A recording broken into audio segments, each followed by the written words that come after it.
וחצי בתפקיד, איזה נשיא פגשת?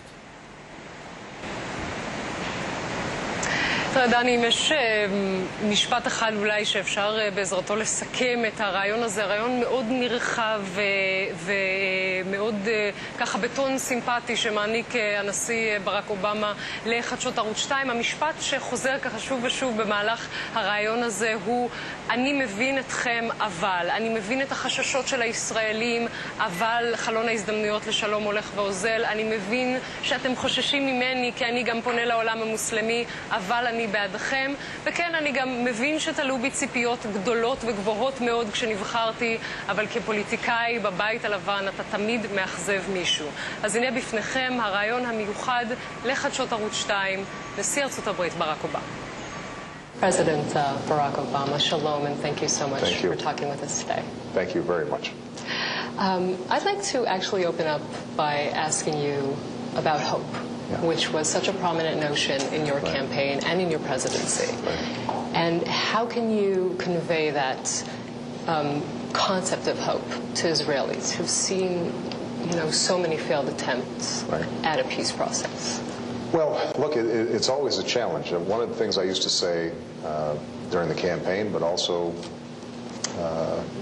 at the beginning of my presidency, is being hopeful is not the same as being blindly optimistic.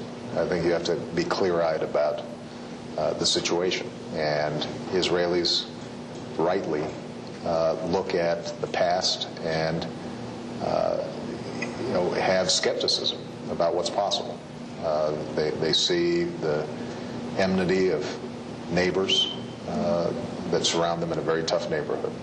They see a track record of attempts at peace where even when concessions were made, a deal could not be consummated. They see rockets fired from Gaza or from areas in Lebanon and say to themselves that the hatreds or history are so deep-seated that change is not possible. And yet, if you think back to the founding of Israel, there were a lot of people who thought that that wasn't possible either. And if Herzl or Ben-Gurion were looking at Israel today, they would be astonished at what they saw. A country that's vibrant, that is growing economically at an extraordinary pace, that has overcome not just security challenges, but also has been able to overcome challenges related to geography. And so that should be a great source of hope. Is a peace agreement, in your opinion, can be reached in the first term of your presidency? I think so.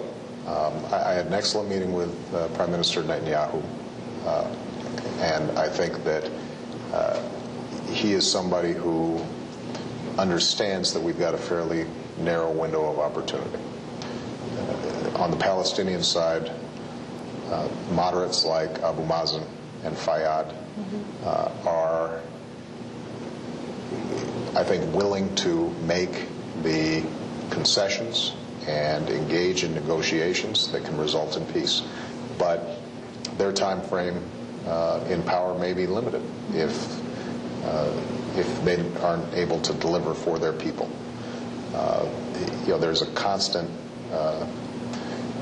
contest between moderates and rejectionists within the Arab world.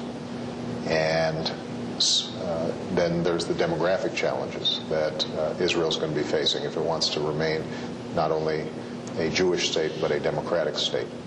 So you look at all these pressures and you say to yourself, we probably won't have a better opportunity than we have right now.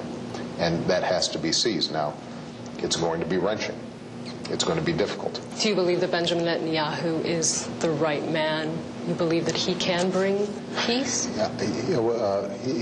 I think that not only is Prime Minister Netanyahu a smart and savvy politician, but the fact that he is not perceived as a dove, in some ways can be helpful, in the sense that any successful peace will have to include the hawks and the doves on both sides.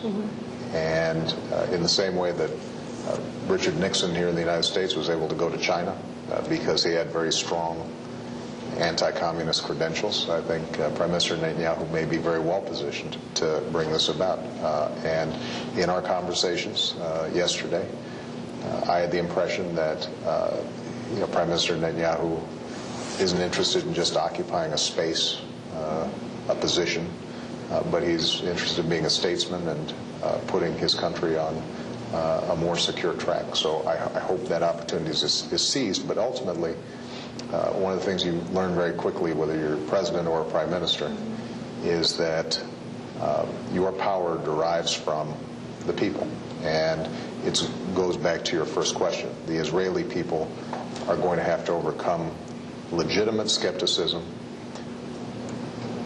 more than legitimate fears, in order to get a change that I think will secure Israel for another 60 years. You met with him on Tuesday, and you both said that the meeting was excellent. And, perfect photo and idyllic photo notwithstanding, it hasn't exactly been smooth sailing in your relationship so far. Well, some of this has been greatly overstated. I mean, the last time that the Prime Minister came here, we had a terrific meeting. It was so good that it spilled over, and the reports then came out that somehow I had snubbed the Prime Minister, when in fact what had happened was the Prime Minister was interested and eager enough in working out some issues that he wanted to convene with his team, and then I came back and we had this meeting. And the fact that there were no briefings, no photo ops on that meeting. Well, all of that fed this impression that somehow there were more strains than there were. Now, I don't want to be disingenuous. There have been differences. I think that our view on settlements, for example, is consistent with all previous U.S. administrations. But the fact of the matter is that that view was always voiced, not in the spirit of trying to undermine Israel's security, but to strengthen it, because we believe strongly that if we can achieve calm on the ground, that will help in the negotiations that lead to peace. And in fact, the moratorium that's been in place, I think, has been conducive to us rebuilding trust on all sides, and as a consequence, I'm more optimistic about the ability to get into direct talks. Will you, by the way, request that Israel extends that settlement freeze after September? What I want is for us to get into direct talks. As I said yesterday, I think that if you have direct talks between Abu Mazen and Netanyahu, their teams, that builds trust. And trust then allows for both sides to not be so jumpy or paranoid about every single move that's being made, whether it's related to Jerusalem or any of the other issues that have to be dealt with, because people feel as if there's a forum in which conflicts can get resolved. And the problem, what we've had over the last several years, is just a constant erosion of trust that has been counterproductive.